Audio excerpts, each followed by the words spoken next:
All right, ladies and gentlemen, huge oversight hearings in the Congress today. The director of the Secret Service on the hot seat as the revelations continue to pour out about the man who made his way well into the White House with a knife. And our own John Bachman joins us to bring us more on that story. Yeah, Steve, we were all anticipating that grilling from the Secret Service Director Julia Pearson today, and to some extent that's exactly what we got, but there were also a couple of lawmakers who used this forum, the House Oversight Committee, to take the Secret Service Director to task in a very public fashion. This is beyond the pale, and I've listened to your testimony very deliberately here this morning, and I wish to God you protected the White House like you're protecting your reputation here today.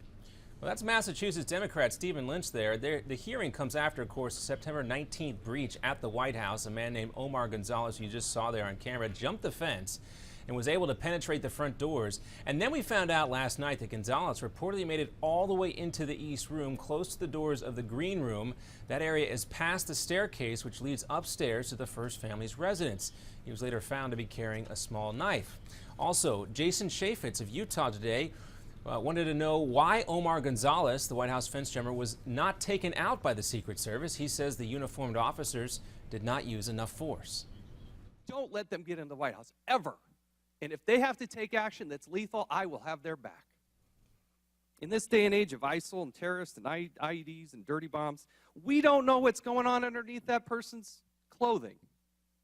I heard some of the members talk about this as well today. The AP has been reporting that guards did not think that Gonzalez was carrying a weapon. Of course, we know that's wrong now. Plus, let's not forget that he had hundreds of rounds of ammo in his car and had been previously arrested and found with a map that had the White House circled. So many questions remain unanswered still. But another fair question, Steve, is why didn't they even release the White House guard dogs? They didn't have to shoot them necessarily, but they do have those guard dogs. Those were not utilized either. And as you just saw, members pretty unsatisfied with the answers we did get today. Here's Secret Service Director Julia Pearson's promise, which came during her opening statement. It's clear that our security plan was not properly executed.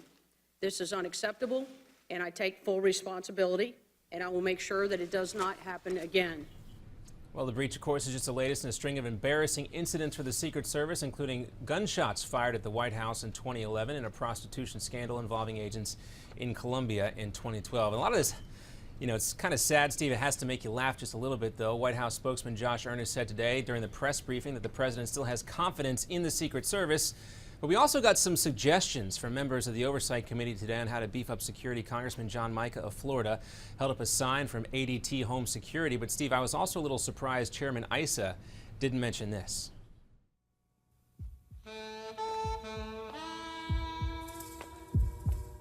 Viper armed. Protected by Viper. Stand back. Remember those old Viper car alarm commercials from the 1980s? That, of course, is the chairman of the House Oversight Committee and his voice doing that commercial there. That's the company that he ran prior to his service in the Congress. But again, Steve, no plans this time to install any Viper-style alarms at the White House. We do know, though, that the front door now will automatically lock. I don't know where you pulled that out from. Good job on that. And I had no idea that he was involved in that. No, yeah, that was his job prior to running for Congress.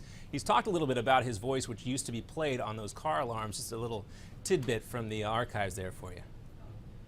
But so much more serious of a matter here, and everything that was talked about. In my view, when someone's broken into the White House like that, you shoot first and ask questions later. I mean, what's more important than protecting the president, even though he wasn't there? Could have had some kind of bomb on him, who knows? But great job, John, in covering up and summing up the whole proceeding from today. Appreciate it. Look forward to talking to you again, sir. No problem, Steve. We don't mean to make light. Just throwing that in there, of course. They do no, absolutely, no, and I wasn't fixed. implying you are. No. Yeah, absolutely. But no, maybe that would work. Maybe they should bring that in to help the Secret Service. Couldn't hurt the way things are going. Thanks, Can't John. have too much John security, Bachman, Steve, ladies and gentlemen. No problem. Yeah, that's true. John Bachman, our own John Bachman, Newsmax update anchor and investigative reporter here on the Steve Malzberg Show. No, nobody's making light of anything except, you wonder if what the Secret Service is doing. Well, are they making light? I mean, the reports we have now, there was a siren, an alarm that was supposed to be on within the White House. They shut it off because it made too much noise. There was a door that was supposed to be locked. Well, that door was unlocked. Someone broke in. You know, I mean, don't they have communications with each other? Didn't you always think until this incident that the White House, that you couldn't get into the White House? I mean, my God, the best of the best, the most elite, police officers, if you will, with the sunglasses and the earpiece and all, and they had communications, and their wristwatches probably talked, and the whole thing. And what does it turn out? A guy got over the fence, over the lawn, ran the lawn, got past the guard, went into the door, ran down the hall, overpowered a female Secret Service agent. The alarm wasn't on, the door was unlocked. It's like, what? It's like a bad story from your neighborhood where a person had their home broken into. This can't happen at the White House. But it did. More incompetence. And I'm sure the president has the utmost faith and security and confidence in, not security, confidence in the female head of the department. Of course, he has the utmost confidence in everybody that screws up, whether it's the IRS, whether it's Benghazi, whether it's Secret Service, doesn't matter. All right, folks, we'll be back with the president of Act for America, the great Brigitte Gabriel, after the break. But first, artificial sweeteners. Remember they first came out as a less fattening alternative to sugar? I remember that. But you always ask yourself, are they safe? What exactly are they made of? What is in there? How much should we be using? Lots of questions, because anything that's an alternative and you figure there's chemicals, it's not real sugar, it's a chemical. Well, we will find out the answers to these and other questions surrounding artificial sweeteners right now in your Max to Health moment. Don't go away. A spoonful of sugar helps the medicine go down. But what about the fake stuff?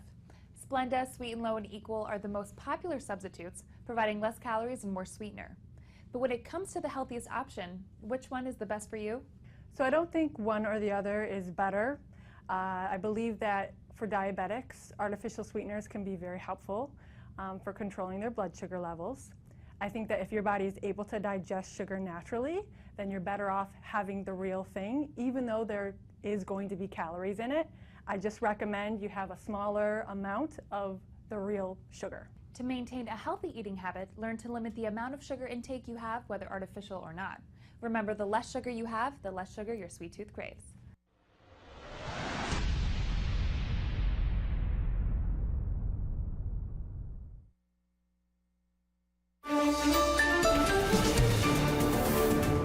In Hong Kong, thousands of activists continue their protests for democracy. Hi, everyone. I'm Olga Villaverde, and this story tops your Newsmax Now update. The Occupy Central activists were undeterred by the heavy rain on the 5th day of protest. They say the Chinese government must respond to their demands for political reform by tomorrow. Also, President Obama met with India's Prime Minister today in the Oval Office. The leaders of the world's two largest democracies are talking about ways to expand collaboration on trade and technology. In Virginia, the search for missing student Hannah Graham continues, but police say their suspect, Jesse Matthew Jr., is linked to the 2009 death of another student, Morgan Harrington. And finally, in an effort to reduce litter, California Governor Jerry Brown bans plastic bags today. Under the new law, the bags will be phased out of the grocery store starting next summer. And that's your Newsmax Now update. We'll see you in about 30 minutes.